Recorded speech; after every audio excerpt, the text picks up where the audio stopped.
irmãos, plenamente, que se você, porque tudo na nossa vida, o que diz respeito a tudo aquilo que a palavra de Deus fala a nosso respeito, as promessas, elas só não vão se cumprir se nós não fizermos a nossa parte. Amém? Se nós não fizermos a nossa parte. Deus, Ele é fiel. Deus, Ele é fiel.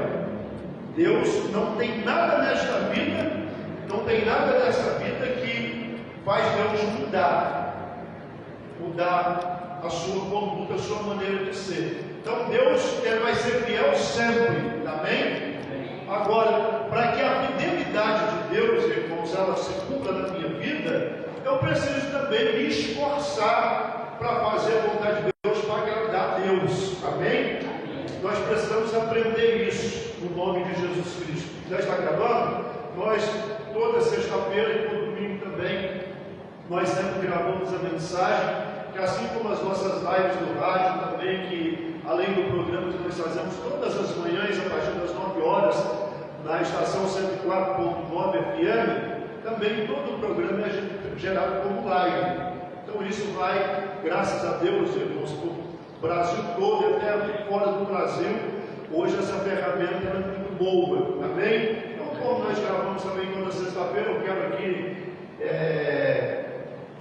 desejar aqui que Deus abençoe a vida de todos os nossos ouvintes, todos os nossos irmãos que nos assistem através das redes sociais. Tem muitas pessoas que nos assistem ao vivo e tem muitos que vão nos ver em um outro dia, em uma outra hora. Amém?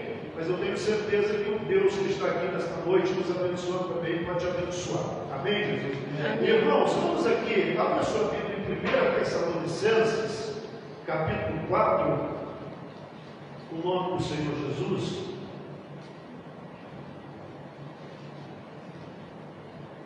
Glória a Deus.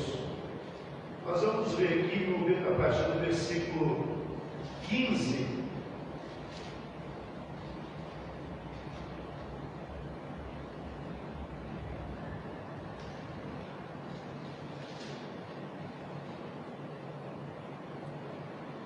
Vamos ver aqui o capítulo 4, do versículo 15 até o versículo 23. Tem algumas revelações aqui que é importante para nós. E depois nós vamos fazer a oração. Eu disse no rádio hoje que nós vamos fazer aqui, irmãos, uma declaração aqui diante de Deus. Amém? Amém. Eu falei no rádio hoje, a maioria das vezes quando a pessoa está sofrendo com um problema muito grande, ela sempre fala para Deus que ela tem um grande problema, não é? Ela fala que ela tem um grande problema, ela confessa que tem um grande problema. Eu disse no rádio hoje que hoje nós íamos fazer diferente do que à noite. Hoje você não vai dizer para Deus que você tem um grande problema, você vai dizer para o problema que você tem um grande Deus. Amém. Amém? E você tem um grande Deus que é maior do que todos os problemas que possam existir. Amém, Jesus? Já encontraram, irmãos? Já encontraram? Que no versículo 15, do capítulo 4, do 1 Tessalonicenses, ele diz assim: irmãos, vede que ninguém dê a outros mal por mal, mas segue sempre o bem, tanto um para com os outros como para com todos. Amém? Eu disse aqui, irmãos, no início, 1 Tessalonicenses, irmão, pode procurar lá, mas depois, irmão, um pouquinho antes de Hebreus, tá?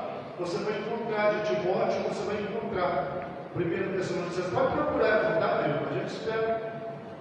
Pode procurar. É no Novo Testamento, tá? Olha, você pode anotar. Ah, sim, então tá joia.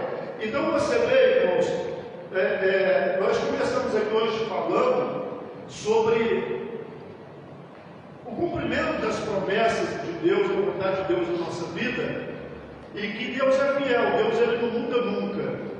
Então todas as promessas de Deus, irmãos, é para ser cumprida, é para nos alcançar. Todas as bênçãos que Deus tem no nosso respeito, irmãos, elas têm que chegar até nós. E no que depende de Deus, ou no que depender de Deus, elas chegarão. Amém? Elas chegarão. Porém, muitas vezes nós, por falta de conhecimento, ou por ignorar a verdade, ou muitas vezes até por dureza de coração, irmãos, porque tem muita gente que ela sabe que o que ela está fazendo é errado, que ela sabe que o que ela está fazendo, irmãos, vai afastar Deus dela, e ela continua fazendo. Ela continua com as mesmas práticas. Ela continua, irmãos, caminhando do mesmo jeito. E ela não faz isso por ignorância. Quando a pessoa faz por ignorância, a própria Bíblia diz, que a própria palavra de Deus diz que Deus não leva em conta o tempo da nossa ignorância. Deus não leva em conta aquilo que nós fazemos sem conhecer. Sem conhecer, então erramos, cometemos falhas, cometemos erros, porque nós não tínhamos conhecimento que aquilo que nós estamos fazendo é errado, que aquilo desagrada a Deus, que aquilo afasta Deus de nós. É uma mesma coisa. Agora, quando eu sei que aquilo que eu estou fazendo vai afastar Deus de mim, vai colocar uma barreira entre eu e Deus, e eu continuo fazendo,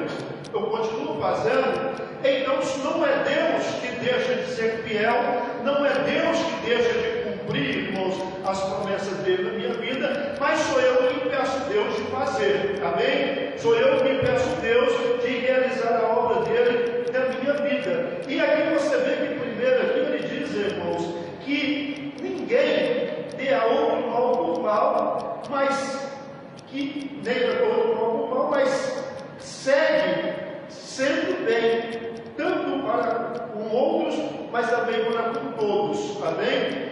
Amém. Nós vemos hoje, irmãos, as pessoas, elas vivendo muitas vezes, irmãos, como inimigos, como concorrentes, como, sabe, na verdade as pessoas degradando.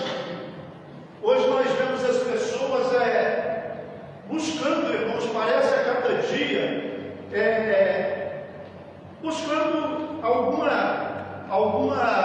algum motivo, alguma razão, muitas vezes para justificar os seus erros, as suas falhas, e procurando sempre alguém para culpar. Às vezes pelo momento que passa, pela situação que passa, pela dor que sente. E muitas vezes pode até ter alguém que de alguma forma até corrobora, até às vezes coopera para que as coisas de ruim aconteçam com a gente. Só que nós precisamos entender o que diz a Bíblia aqui, que nós não podemos pagar o mal com o mal. Nós não podemos pagar o mal com o mal, porque a pessoa fez o mal para mim, porque a pessoa me prejudicou, porque a pessoa de alguma maneira, irmãos, fez algo que eu não gostei, ou que me deu prejuízo.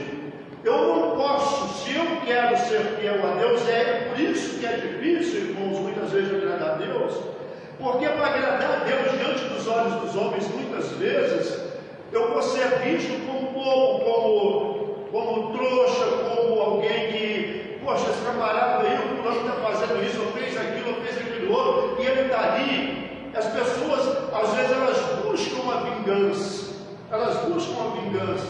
e quando nós fazemos isso, nós estamos, irmãos, de alguma maneira, nos separando de Deus, nos afastando de Deus, amém? Então você vê aqui, que a palavra de Deus, ela diz que a ninguém deu a outro, irmãos, mal por mal, mas segue sempre bem,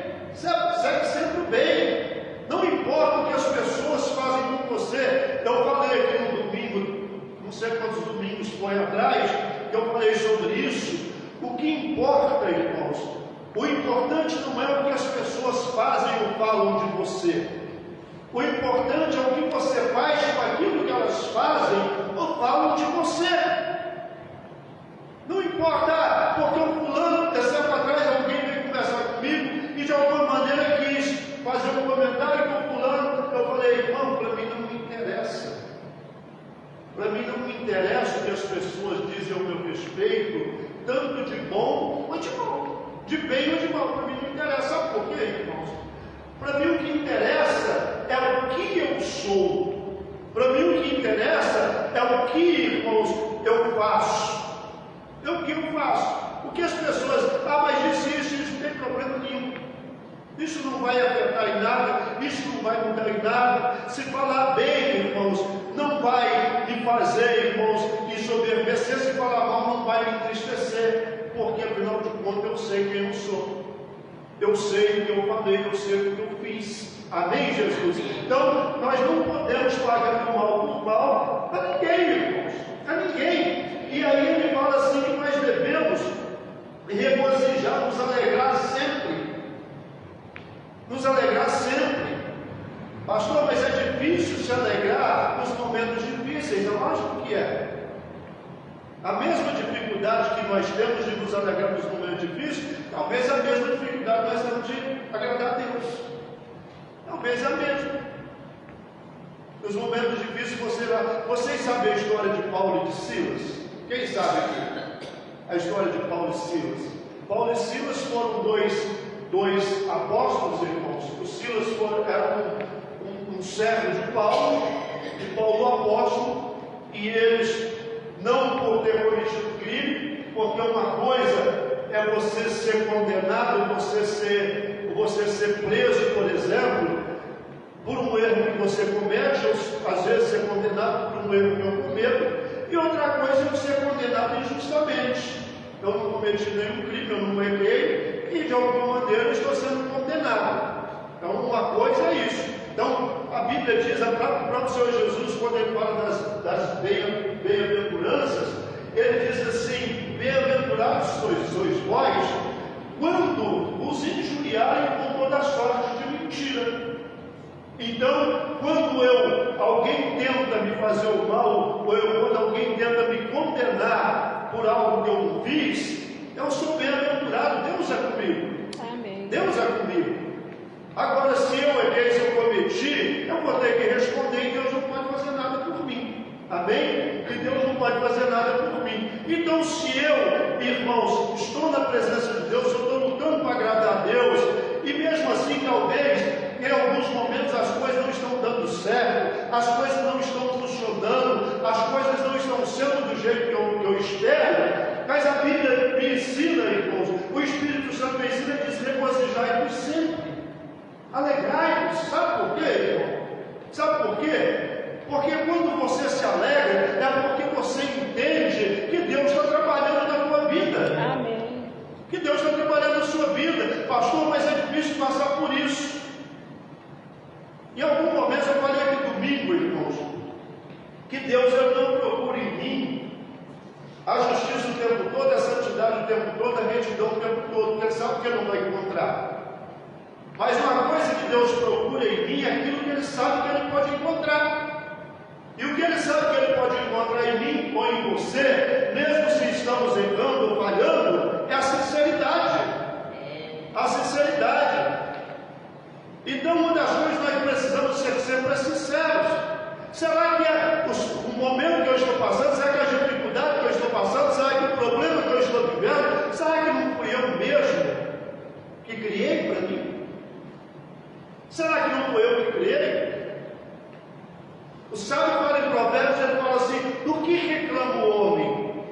Não são dos seus próprios pecados? Muitas vezes nós reclamamos, irmãos, de coisas que nós fazemos, que nós cometemos.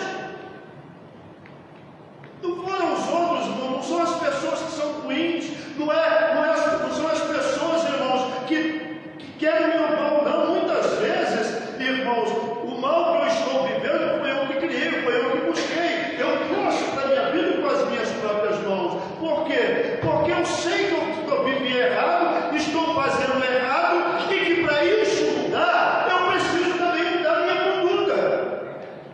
Eu preciso também mudar a minha conduta. Eu preciso entender que eu preciso me consertar, eu preciso me posicionar diante de Deus. Sabe? Então nós precisamos ser sinceros. Senhor, olha, está difícil, está doendo, está pesado, está doloroso, mas eu sei que fui eu que construí tudo isso para a minha vida. Eu que trouxe tudo isso para a minha vida. Então, Senhor, por saber disso, eu peço perdão ao Senhor. Peço perdão. Eu sei que eu sou fraco, sozinho eu não vou conseguir sair disso. Eu sei que eu sou fraco, sozinho eu não vou conseguir endireitar. Mas que o Senhor me ajuda. Me ajuda nas minhas dificuldades, me ajuda nas minhas fraquezas, me ajuda até na minha dureza de coração.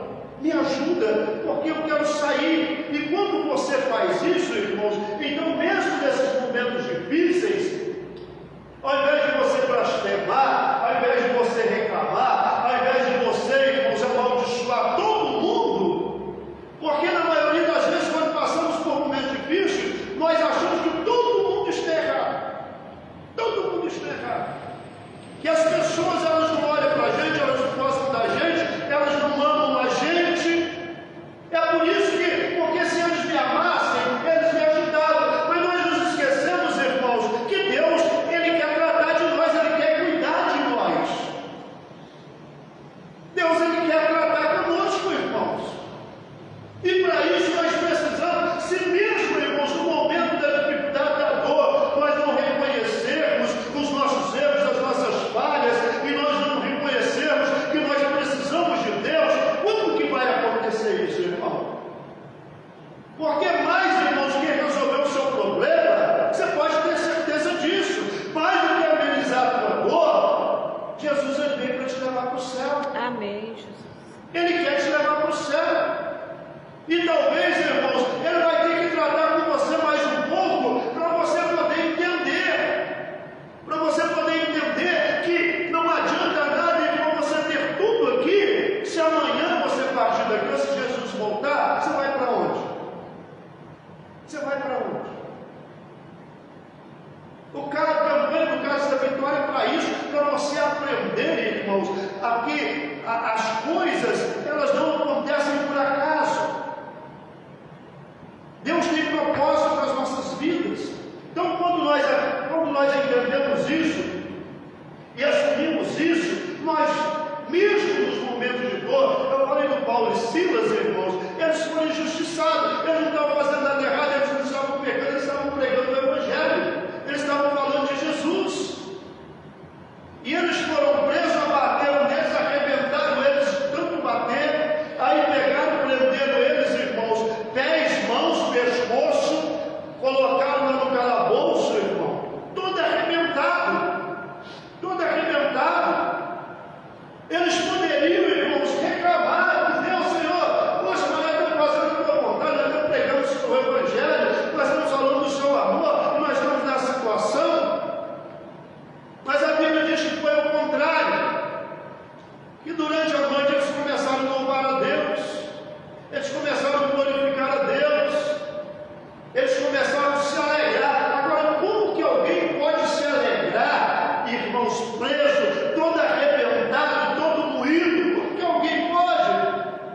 Alguém, irmãos, que sabe que Deus está no meio disso tudo. Amém. Alguém que entende que tudo aquilo, irmãos, não era para eles morrer, aquilo não era para a grandeza do reino, aquilo não era, irmão, para a grandeza deles também, aquilo era, irmãos, algo que eles estavam passando e que aquilo ia dar para eles, irmãos, ajudar para eles galardão no céu.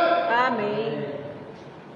Então você vê que mesmo naquele momento difícil, aquele momento que muitos irmãos, que muitos iam amaldiçoar, irmãos, reclamar, e às vezes, irmãos, até achar que Deus é injusto, mas eles não, mesmo naquele momento de dor, eles se regozijaram. Amém. Eles se alegraram. Então nós precisamos aprender isso, irmão. E aí ele diz mais ainda no versículo 17, ele diz: orai sem cessar. Orai sem cessar. Orar sem cessar não significa que alguém vai dobrar o joelho, igual nós fazemos na segunda-feira aqui à noite. Nós dobramos o joelho por volta das 7 da noite e oramos até por volta de 8 e alguma coisa. Orar sem cessar não é exatamente isso. Orar sem cessar é você o dia todo, você está sempre com a palavra de Deus no seu coração, na sua mente. Sempre você está falando.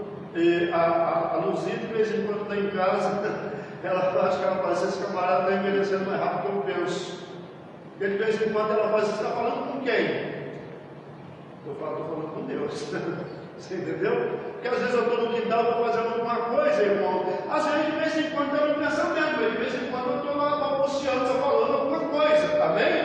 De vez em quando ela está perguntando: você está falando com quem?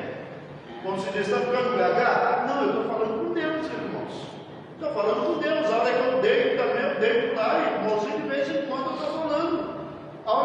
oro, você entendeu? Então orar sem cessar é você nunca esquecer. Nada pode tirar, nada pode desligar você, irmão de Deus. Amém. Nada pode. Nada pode nos separar do amor de Deus, irmãos. Orar sem cessar é quando você está passando por uma luta, ao invés de você amaldiçoar, ao invés de você reclamar, ao invés de você, irmão, dizer que não vai dar certo, ao invés de você dizer, não, eu não vou mais nem na igreja, eu vou mais. Para que ir na igreja? Essas coisas estão ficando piores. Ao invés de você dizer isso, você falar, não, eu vou buscar meu Deus. Eu sei que aquilo que eu busco está próximo. Eu sei que a única barreira que tem aqui sou eu, e eu vou melhorar como ser humano, eu vou melhorar como cristão, eu vou melhorar como filho de Deus, eu vou me esforçar para fazer a vontade. Ao invés de você reclamar, de você maldizer, você começa a profetizar. Você começa a falar de coisas boas. Lembra-se que Jesus ensinou para nós, em Mateus 12:37, que pelas nossas palavras nós seremos justificados, ou pelas nossas palavras nós seremos condenados. Amém, Jesus. Tudo aquilo que nós falarmos, nós vamos ter que dar conta, irmão. Vamos ter que dar conta. E aí, irmãos, na sequência aqui, além de orar sem cessar, ele diz assim, tudo dai graças, porque essa é a vontade de Deus em Cristo Jesus para conosco. Essa é a vontade de Deus. Pastor, mas é a vontade de Deus que eu sofra? Se para você, irmão, se converter, se para você um dia morar no céu com ele, precisar de passar por isso, você vai passar. Você vai passar. Você vai passar. Porque o que adianta, irmão, para Deus? Jesus, irmão, ele não veio aqui para trazer coisas, não. Jesus, ele veio trazer vida. Amém. Jesus veio para trazer vida, irmãos. Então, em tudo dá graças, irmãos. Em tudo dá graças. Porque essa é a vontade de Deus em Cristo Jesus. Aí, irmãos, aqui o primeiro mais importante, versículo 19, ele diz, não extingais o Espírito. Não afaste o Espírito de você. Quando nós não fazemos essas coisas, quando nós reclamamos, amaldiçoamos, quando nós, irmãos, falamos de voltar atrás, quando nós, irmãos, achamos que não vale a pena servir a Deus, que não vale a pena a caminhada, nós estamos extinguindo a nossa vida do Espírito, irmão. Nós estamos tirando de nós, afastando de nós o Espírito Santo. Eu li um livro há muitos anos atrás, irmãos, ganhei um pastor, inclusive hoje ele está tendo a glória com Jesus, irmãos, do bispo da igreja de Nova Vida do Rio de Janeiro, o bispo Roberto McAllister, que chama Vendo Fogo. Tem esse livro até hoje, que é um ótimo livro. E ele diz assim, não afastai de vós o Espírito Santo de Deus. Por quê? Porque se é o Espírito Santo que me convence do pecado e do juízo da justiça, irmão, e que revela no meu coração toda a vontade de Deus, uma vez que eu afasto da minha vida, eu afastei Deus de mim, eu me separei de Deus. Quem compreende isso aqui nessa noite? Graças a Deus. Eu me separei de Deus. Então ele diz assim, não extingais o Espírito, não desprezeis as profecias. Não despreze essas profecias, irmãos, que tem por aí capeta, não, tá? Não é isso não. Porque Deus diz que vai fazer isso, Deus diz, isso aqui é uma profecia, a palavra de Deus é uma profecia. A palavra de Deus é uma profecia. Não desprezei a profecia. Pegue a palavra de Deus, aquilo que Deus fala no teu coração, toma isso para você, assuma isso, e você vai ver que a tua vida, ela vai mudar. Aí ele diz assim, examinai tudo, retende bem, examina tudo, irmão. Nós precisamos ter prudência, nós precisamos, irmãos, ter discernimento. Examina tudo que fala para você, irmão. Peça a ajuda de Deus. Tem muita gente se perdendo por causa do conselho errado, irmãos. Conselho errado. Tem muita gente se perdendo por ouvir, irmãos, coisas que não é de Deus. Pastor, mas é em nome de Deus. Nem tudo que é em nome de Deus é de Deus, irmãos. Então nós precisamos do Espírito Santo exatamente para isso, para ter discernimento, para examinar. Examine tudo. Pessoas falam com você ouve um monte de coisa, principalmente hoje, irmãos. Principalmente hoje que nós estamos vivendo esse tempo aí das redes sociais, da internet. Eu quero deixar claro, eu não sou contra, está aí, é uma ferramenta boa, não é? É uma ferramenta boa, quando usada para o bem, é uma ferramenta boa. Mas tem muita coisa aí que não presta. Tem muitos aconselhamentos que não prestam. Eu preguei um domingo dessa igreja a mensagem que diz assim, que nós não devemos, irmãos, tirar os marcos antigos, tirar os limites. E tem muita gente tirando. Tem muita gente dizendo que tudo não precisa mais, que Deus não quer isso, Deus não quer aquilo, você não precisa fazer isso, não precisa fazer aquilo para agradar a Deus. E muitas pessoas estão fazendo isso, irmãos. E a cada dia está se afundando mais. Então, irmãos, um dos ensinamentos aqui, irmãos, é que nós precisamos, irmãos, examinar tudo, reter bem, abstende-nos de toda aparência do mal. Amém, E Jesus. aqui nós paramos. A Bíblia não está dizendo para mim fugir. Tem uma tradução que diz fugir. Ali fala abstende. Você vê que a Bíblia não está falando para mim, irmãos, fugir do mal, não. Fugir do mal não, está dizendo para mim fugir da aparência do mal. Então não é do mal só. Quando eu não preciso muitas vezes, irmãos, de beber um veneno para ele fazer mal para mim. Tem muito veneno que o cheiro dele já é suficiente para me intoxicar. Então a Bíblia diz que não simplesmente fugir do mal, mas fugir de toda a aparência do mal. O que significa isso, irmão? Você entender que tem coisas, irmãos, que você não precisa fazer, mas se você estiver junto, já vai trazer problema para você. Pastor, eu não falo mal da vida de ninguém, mas se você gosta de ouvir as pessoas falarem mal dos outros, irmãos, vai te fazer mal do mesmo jeito. Pastor, eu não gosto de falar palavrões, eu não gosto dessas coisas que estão aí, mas se você gosta de estar no meio dessas coisas, irmãos, já te faz mal. Você compreendeu? Então eu não faço muitas coisas, mas eu gosto de ver aquilo. Tem gente que está se contaminando, irmãos, com tanta coisa. Então a Bíblia diz que nós temos que nos abster, nós temos, irmãos, que fugir